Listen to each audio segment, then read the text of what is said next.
Hello, good morning dear students. Welcome back to the discussion on office management. Dear students, in the last session, we discussed about the meaning of office management and the functions of office management. And during this session, we will discuss about the duties and responsibilities of office manager along with the meaning of office manager. What is office management, first of all? Office management means the process of planning, organizing, guiding, communicating, directing, coordinating and controlling the activities of a group of people who are working to achieve business objectives efficiently and economically. Very simple meaning.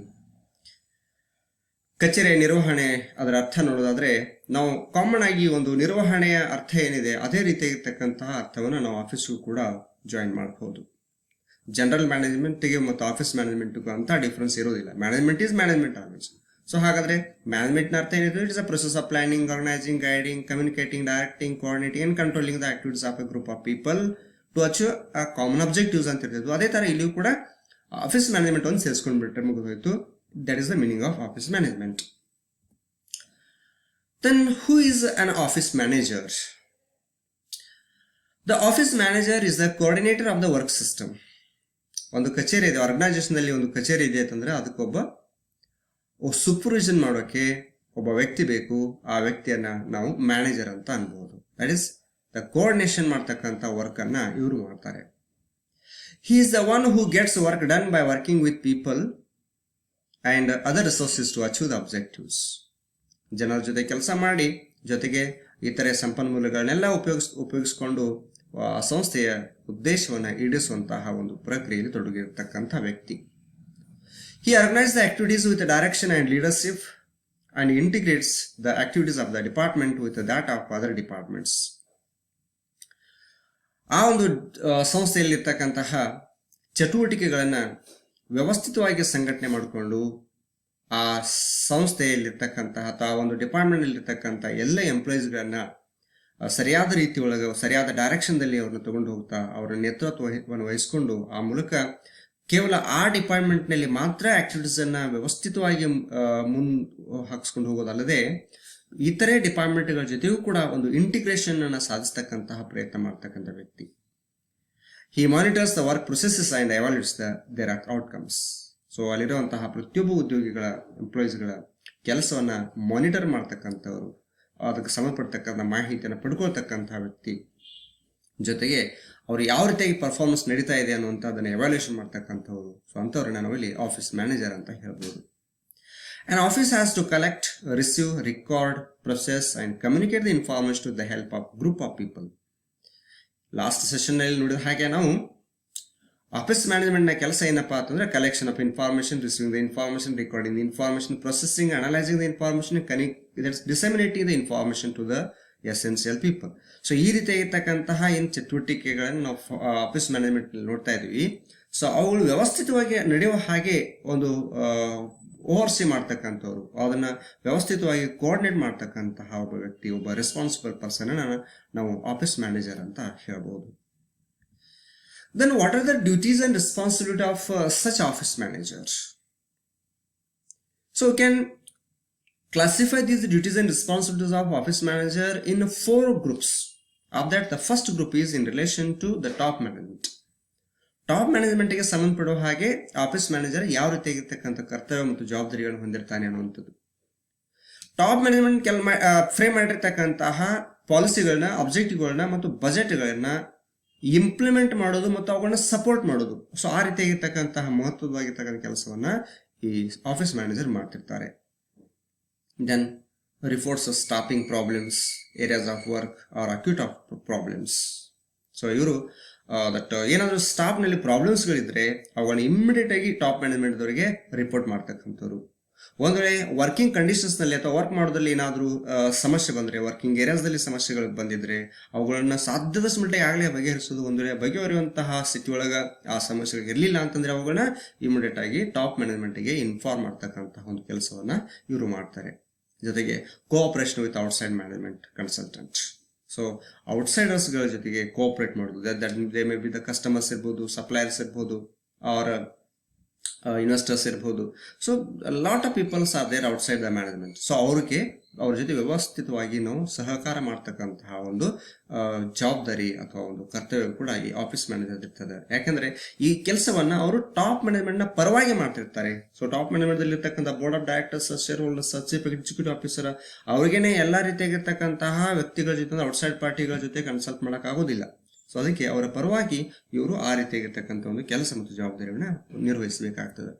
Then they are having the duties and responsibilities of that in relation to the work. Office manager ಕರ್ತವ್ಯ ಮತ್ತು ಜವಾಬ್ದಾರಿ ವರ್ಕ್ಗೆ ಸಂಬಂಧಪಡುವಂಗೆ ಏನಿರ್ತದೆ ನೋಡಬೇಕಾಗಿದೆ. He should see work is done efficiently. ದಕ್ಷತೆಯಿಂದ ಕೆಲಸ ಮಾಡ್ತಾ ಇದ್ದಾರೋ ಇಲ್ಲೋ ಎಂಪ್ಲಾಯೀಸ್ ಅನ್ನೋದನ್ನ ಇವರು ಚೆಕ್ ಮಾಡ್ತಾರೆ. ಸೊ ಆ ಕೆಲಸವನ್ನ as per the framed schedule, ಒಂದು ಏನು ಶೆಡ್ಯೂಲ್ ಹಾಕಿದ್ದಾರೆ ಅದ್ರ ಪ್ರಕಾರ ಮಾಡಿದಾರೆ ಇಲ್ಲೋ, ಆ ಸ್ಟ್ಯಾಂಡರ್ಡ್ ಪ್ರಕಾರ ಮಾಡಿದಾರೋ ಇಲ್ಲೋ, ಏನು ಒಂದು ಸಿಸ್ಟಮ್ ಅನ್ನ ಡಿಸೈನ್ ಮಾಡಿದರೆ ಅಥವಾ ಯಾವ ಒಂದು ಮೆಥಡ್ ಅನ್ನ ಹೇಳಿಕೊಟ್ಟಿದ್ದಾರೆ ಆ ಪ್ರಕಾರ ಅವರು ಆ ಒಂದು ಕೆಲಸ ಮಾಡಿದ್ದಾರೆ ಇಲ್ಲೋ ಅನ್ನುವಂಥದ್ದನ್ನ ಓವರ್ಸಿ ಮಾಡ್ತಿರ್ತಾರೆ. ಜೊತೆಗೆ ಏನಾದರೂ ಆ ವರ್ಕ್ ರಿಲೇಟೆಡ್ ಪ್ರಾಬ್ಲಮ್ಸ್ ಅರೈಸ್ ಆದ್ರೆ ಅವುಗಳನ್ನ ಇಮಿಡಿಯೇಟ್ ಆಗಿ ಸಾಲ್ವ್ ಮಾಡಿ ಯಾವುದೇ ರೀತಿಯಾಗಿರ್ತಕ್ಕಂಥ ಸಮಯ ವ್ಯರ್ಥ ಮಾಡದ ಹಾಗೆ ನೋಡ್ಕೊಳ್ತಕ್ಕಂಥ ಒಂದು ಕೆಲಸ ಕೂಡ ಇವ್ರದ್ದಾಗಿದೆ. He should see work must go continuously regardless of sickness, leave, absence, etc. ಎಂಪ್ಲಾಯೀಸ್ಗೆ ಬೇರೆ ಬೇರೆ ರೀತಿಯಾಗಿರ್ತಕ್ಕಂಥ ಕಾಯಿಲೆಗಳು ಏನಾದರೂ ಬಂದಿರಬಹುದು, ಅವರು ರಜೆ ಮೇಲೆ ಇರ್ಬೋದು, ಅವರು ಅಬ್ಸೆಂಟ್ ಆಗಿರ್ಬೋದು. ಸೊ ಎಂಥದ್ದೇ ಸಿಚುವೇಶನ್ ಇದ್ರೂ ಕೂಡ ಆ ಕಚೇರಿ ಕೆಲಸಗಳು ಮಾತ್ರ ಯಾವುದೇ ಕಾರಣಕ್ಕೂ ನಿರಂತರವಾಗಿ ಸಾಗುತ್ತಾ ಇದಾವು ಇಲ್ಲೋ ಅನ್ನೋದನ್ನ ನೋಡ್ಕೊಳ್ಬೇಕು, ಸಾಗೋ ಹಾಗೆ ಮಾಡ್ಬೇಕು ಅವನ್ನ. ಸೊ ಆ ರೀತಿಯಾಗಿರ್ತಕ್ಕಂಥ ಒಂದು ಜವಾಬ್ದಾರಿ ಕೂಡ ಇವರಿಗಿದೆ. He should ensure continuous control of work. So ನಿರಂತರವಾಗಿ ಕೆಲಸವನ್ನ ನಿಯಂತ್ರಣ ಮಾಡ್ತಕ್ಕಂತಹ ನಿಯಂತ್ರಣಕ್ಕೆ ಪಡ್ತಾ ಇದೆಯಲ್ಲ ಅನ್ನೋದನ್ನು ಕೂಡ ಖಾತ್ರಿಪಡಿಸ್ಕೊಳ್ಬೇಕಾಗ್ತದೆ. ಸೊ ಕ್ವಾಲಿಟಿ ಕಂಟ್ರೋಲ್ ಆಗ್ತಾ ಇದೆಯಲ್ಲೋ, ಪ್ರೊಡಕ್ಷನ್ ಕಂಟ್ರೋಲ್ ಆಗ್ತಾ ಇದೆಯಲ್ಲೋ, ಅಂದ್ರೆ ಎಷ್ಟು ಕ್ವಾಲಿಟಿ, ಯಾವ ರೀತಿ ಕ್ವಾಲಿಟಿ ಬರಬೇಕಾಗಿತ್ತೋ ಆ ಕ್ವಾಲಿಟಿ ಬರ್ತಾ ಇದೆಯಲ್ಲೋ ಪ್ರೊಡಕ್ಷನ್ದಲ್ಲಿ. ದೆನ್ ಪ್ರೊಡಕ್ಷನ್ ನಾವು ಎಷ್ಟು ದಟ್ ಸ್ಟ್ಯಾಂಡರ್ಡ್ ಹಾಕೊಂಡಿದೆಯೋ ಅದನ್ನ ರೀಚ್ ಆಗ್ತಾ ಇದೆಯೋ ಇಲ್ಲೋ. ಸೊ ಈ ರೀತಿಯಾಗಿರ್ತಕ್ಕಂತಹ ಪ್ರೊಡಕ್ಷನ್ ಕಂಟ್ರೋಲ್ ಮತ್ತು ಕ್ವಾಲಿಟಿ ಕಂಟ್ರೋಲ್ ಆಗ್ತಾ ಇದೆಯಲ್ಲ ಅನ್ನೋದನ್ನು ಕೂಡ ಇವರು ಖಾತ್ರಿಪಡಿಸ್ಕೊಳ್ಬೇಕಾಗ್ತದೆ. Then he should see that all office machines are in good working condition. ಆ ಕಚೇರಿಯಲ್ಲಿರ್ತಕ್ಕಂಥ ಎಲ್ಲ ಮಷಿನರಿಗಳು, ಇಕ್ವಿಪ್ಮೆಂಟ್ಸ್ಗಳು ಸರಿಯಾದ ಕೆಲಸದ ಸ್ಥಿತಿಯೊಳಗೆ ಅದಾವ ಇಲ್ಲೋ ಅನ್ನೋದನ್ನು ನೋಡ್ಕೊಳ್ಬೇಕು. ಯಾಕಂದ್ರೆ ಯಾವುದೇ ರೀತಿಯಾಗಿರ್ತಕ್ಕಂತಹ ನ್ಯೂನ್ಯತೆಗಳು ಮಷಿನಲ್ಲಿ ಕಂಡು ಬಂದ್ರೆ ಕೆಲಸ ನಿಂತು ಹೋಗುವಂತ ಸಾಧ್ಯತೆ ಇರ್ತದೆ. ಅದರಿಂದ ಪ್ರೊಡಕ್ಟಿವಿಟಿ ಕಡಿಮೆ ಆಗ್ತದೆ, ದಕ್ಷತೆ ಕಡಿಮೆ ಆಗ್ತದೆ. ಸೊ ಅದನ್ನ ಸರಿಪಡಿಸ್ಕೊಳ್ಬೇಕಾಗಿತ್ತು ಅಂತಂದ್ರೆ ಮಷಿನರಿಗಳೆಲ್ಲ ಸರಿಯಾದ ಕಂಡೀಷನ್ದಲ್ಲಿ, ವರ್ಕಿಂಗ್ ಕಂಡೀಷನ್ ಇದಾವ ಇಲ್ಲ ಅನ್ನೋದನ್ನು ಕೂಡ ಅವರು ನೋಡ್ಬೇಕಾಗ್ತದೆ. ಹಾಗೆಯೇ ಈ ಆಫೀಸ್ ಮ್ಯಾನೇಜರ್ ಅವರ ಜವಾಬ್ದಾರಿಗಳು ಮತ್ತು ಕರ್ತವ್ಯಗಳು ಈ ಸಬಾರ್ಡಿನೇಟ್ಸ್ ಗಳಿಗೆ ಸಂಬಂಧಪಡುವ ಹಾಗೆ ಏನಿರ್ತವೆ ಅನ್ನೋದನ್ನ ನೋಡೋಣ. So first of all, assess the quality of ಸ್ಟಾಫಿಂಗಿನ ಕ್ವಾಲಿಟಿಯನ್ನು ಅಸೆಸ್ ಮಾಡ್ತಕ್ಕಂತಹ ಒಂದು ಮೌಲ್ಯಮಾಪನ ಮಾಡ್ತಕ್ಕಂತಹ ಕರ್ತವ್ಯ ಇವ್ರದಾಗಿದೆ. ಸೊ ಅದನ್ನ ಆಧಾರವಾಗಿ ಇಟ್ಕೊಂಡು ಪ್ರಮೋಷನ್ಗೋಸ್ಕರ ರೆಕಮೆಂಡ್ ಮಾಡಬೇಕಾದ್ರೆ ಇವರೇ ರೆಕಮೆಂಡ್ ಮಾಡ್ತಾರೆ ಸಬಾರ್ಡಿನೇಟ್ಸ್ಗೆ ಸಂಬಂಧಪಡುವ ಹಾಗೆ. ಪೇ ಹೈಕ್ ಮಾಡಬೇಕಾದ್ರೆ ಅಥವಾ ಸಬಾರ್ಡಿನೇಟ್ಸ್ಗಳಿಗೆ ಟ್ರೈನಿಂಗ್ ನೀಡಬೇಕಾಗಿತ್ತು ಅಂತಂದ್ರೆ ಅಂಥದ್ದನ್ನೆಲ್ಲ ಈ ಟಾಪ್ ಮ್ಯಾನೇಜ್ಮೆಂಟ್ ಅವರಿಗೆ ದಟ್ ಸಜೆಷನ್ ಕೊಡ್ತಕ್ಕಂಥದ್ದು, ರೆಕಮೆಂಡೇಶನ್ ಮಾಡ್ತಕ್ಕಂಥವ್ರು ಈ ಆಫೀಸ್ ಮ್ಯಾನೇಜರ್ ಆಗಿರ್ತಾರೆ. Then he is the liaison between the management and the employees. ಒಬ್ಬ ಸಂಪರ್ಕದ ಕೊಂಡಿ ಇದ್ದ ಹಾಗೆ ಇವರು ಕಾರ್ಯನಿರ್ವಹಿಸ್ತಾರೆ ಈ ನಿರ್ವಹಣೆಗೆ, ಮತ್ತು ಅಂದ್ರೆ ಟಾಪ್ ಲೆವೆಲ್ ಮ್ಯಾನೇಜ್ಮೆಂಟ್ಗೂ ಮತ್ತು ಎಂಪ್ಲಾಯೀಸ್ಗಳಿಗೂ ಎರಡು ಮಧ್ಯೆ ಸೇತುವೆಯಾಗಿ ಇವರು ಕರ್ತವ್ಯ ನಿರ್ವಹಿಸ್ತಾ ಇದ್ದಾರೆ ಅಂತ ಹೇಳ್ಬೋದು. ಏನಾದರೂ ಇನ್ಫಾರ್ಮೇಶನ್ ಅನ್ನ ಟಾಪ್ ಮ್ಯಾನೇಜ್ಮೆಂಟ್ ಪಾಸ್ ಮಾಡಬೇಕಾಗಿತ್ತಂದ್ರೆ ಇವ್ರ ಮೂಲಕ ಎಂಪ್ಲಾಯೀಸ್ಗಳಿಗೆ ತಲುಪಿಸ್ತಾರೆ, ಮತ್ತು ಎಂಪ್ಲಾಯೀಸ್ಗಳಿಗೆ ಸಂಬಂಧಪಡುವ ಹಾಗೆ ಏನಾದರೂ ರಿಪೋರ್ಟ್ಗಳನ್ನ ಅಥವಾ ಅವರಿಗೆ ಅವರ ಸಮಸ್ಯೆಗಳನ್ನ ಏನಾದರೂ ಹೇಳಬೇಕಾಗಿತ್ತಂದ್ರೆ ಇವ್ರ ಮೂಲಕನೇ ಟಾಪ್ ಮ್ಯಾನೇಜ್ಮೆಂಟ್ ಅವರಿಗೆ ಹೇಳಬೇಕಾಗಿರ್ತದೆ. He is a representative of management ಅಂತ ಹೇಳ್ಬೋದು. Subordinates grievance must be redressed immediately or communicated to the top management. ಏನಾದರೂ ಸಬಾರ್ಡಿನೇಟ್ಸ್ಗಳಲ್ಲಿ ತೊಂದರೆಗಳು ಬಂದರೆ, ಸಮಸ್ಯೆಗಳಿದ್ರೆ ಅಂಥವುಗಳನ್ನ ಆಗಿಂದಾಗಲೇ ಪರಿಹಾರ ಮಾಡ್ತಕ್ಕಂತಹ ಒಂದು ಪ್ರಯತ್ನವನ್ನು ಇವರು ಮಾಡಬೇಕಾಗ್ತದೆ. ಜೊತೆಗೆ ಮ್ಯಾನೇಜ್ಮೆಂಟ್ನ ಪರವಾಗಿ ಇವರು ಆ ಸಬಾರ್ಡಿನೇಟ್ಗಳ ಎಲ್ಲ ಸಮಸ್ಯೆಗಳನ್ನ ಆಲಿಸಿ ಅದನ್ನು ಬಗೆಹರಿಸುವಂಥದ್ದಲ್ಲದೆ ಒಂದು ವೇಳೆ ಇವ್ರ ಲೆವೆಲ್ದಲ್ಲಿ ಬಗೆಹರಿಲಿಲ್ಲ ಅಂತಂದ್ರೆ ಅವಾಗ ಅಂತಹ ಒಂದು ಸಮಸ್ಯೆಯನ್ನ ನಿರ್ವಹಣೆ ದಟ್ ಟಾಪ್ ಲೆವೆಲ್ ಮ್ಯಾನೇಜ್ಮೆಂಟ್ ಅವರಿಗೆ ಕಮ್ಯುನಿಕೇಟ್ ಮಾಡಬೇಕಾಗಿರ್ತಕ್ಕಂಥ ಒಂದು ಜವಾಬ್ದಾರಿ ಕೂಡ ಇವ್ರದ್ದಾಗಿರ್ತದೆ. Then they are having the duties and responsibilities in relation to associates also. So ಈ ತರ ಡಿಪಾರ್ಟ್ಮೆಂಟ್ಗಳ ಇರ್ತಕ್ಕಂತಹ ಮ್ಯಾನೇಜರ್ಗಳ ಜೊತೆ ಇವ್ರ ಸಂಬಂಧ ಹೇಗಿರ್ತದೆ ಅನ್ನುವಂಥದ್ದು, ಯಾವ ರೀತಿ ನಿಭಾಯಿಸ್ಕೊಂಡು ಹೋಗ್ಬೇಕು ಅನ್ನೋಂಥದ್ದು. He should cooperate with them to fulfil the organisational goals. ಒಂದು ಆರ್ಗನೈಸೇಷನ್ ಗೋಲ್ ಅಂತಂದ್ರೆ ಕೇವಲ ನಮ್ಮ ಕಚೇರಿಗೆ ಅಥವಾ ನಮ್ಮ ಡಿಪಾರ್ಟ್ಮೆಂಟ್ಗೆ ಮಾತ್ರ ಸಂಬಂಧಪಡ್ತಕ್ಕಂಥದ್ದಲ್ಲ. ಇಡೀ ಆರ್ಗನೈಸೇಷನ್ ಇರ್ತಕ್ಕ ಎಲ್ಲಾ ಡಿಪಾರ್ಟ್ಮೆಂಟ್ಗಳು ಒಂದುಗೂಡಿ ಅಥವಾ ಒಗ್ಗೂಡಿ ಕಾರ್ಯವನ್ನು ನಿರ್ವಹಿಸಿದಾಗ ಮಾತ್ರ ಆರ್ಗನೈಸೇಷನ್ ಗೋಲನ್ನು ಫುಲ್ಫಿಲ್ ಮಾಡಕ್ಕೆ ಸಾಧ್ಯ ಆಗ್ತದೆ. ಸೊ ಆ ನಿಟ್ಟಿನಲ್ಲಿ ಎಲ್ಲ ಡಿಪಾರ್ಟ್ಮೆಂಟ್ಗಳ ಮ್ಯಾನೇಜರ್ಗಳ ಜೊತೆಗೆ ಇವರು ಕೋಆಪರೇಟ್ ಮಾಡಬೇಕಾಗ್ತದೆ. ಅಲ್ಲದೆ he should aim at a system integration. Office procedure and policies should be common for all departments to avoid conflicting aims of different managers. So ಯಾವುದೇ ರೀತಿಯಾಗಿರ್ತಕ್ಕಂತಹ ಇಲಾಖೆಗಳ ಮ್ಯಾನೇಜರ್ಗಳ ಮಧ್ಯೆ ವೈಷಮ್ಯಗಳನ್ನ ಬೆಳೆಸ್ಕೊಳ್ಳದೆ ಎಲ್ಲರನ್ನೂ ಒಗ್ಗೂಡಿಸಿಕೊಂಡು ಹೋಗಬೇಕಾಗಿರ್ತಕ್ಕಂಥ ಎಲ್ಲರ ವಿಧಾನಗಳು, ಎಲ್ಲರ ನೀತಿಗಳು ಕಾಮನ್ ಆಗಿರೋದ್ರಿಂದ ಎಲ್ಲರೂ ಒಂದೇ ರೀತಿ ಒಳಗೆ ಕರ್ತವ್ಯವನ್ನು ನಿರ್ವಹಿಸೋಕೆ ಪ್ರಯತ್ನ ಮಾಡಬೇಕಾಗ್ತದೆ.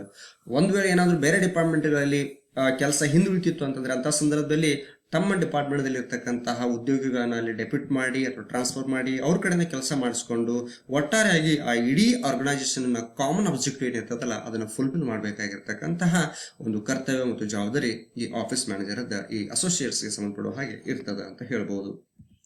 So dear students, throughout this session we have discussed about the meaning of office management, meaning of office manager, and duties and responsibilities of office manager. These are my references. Thank you very much for watching.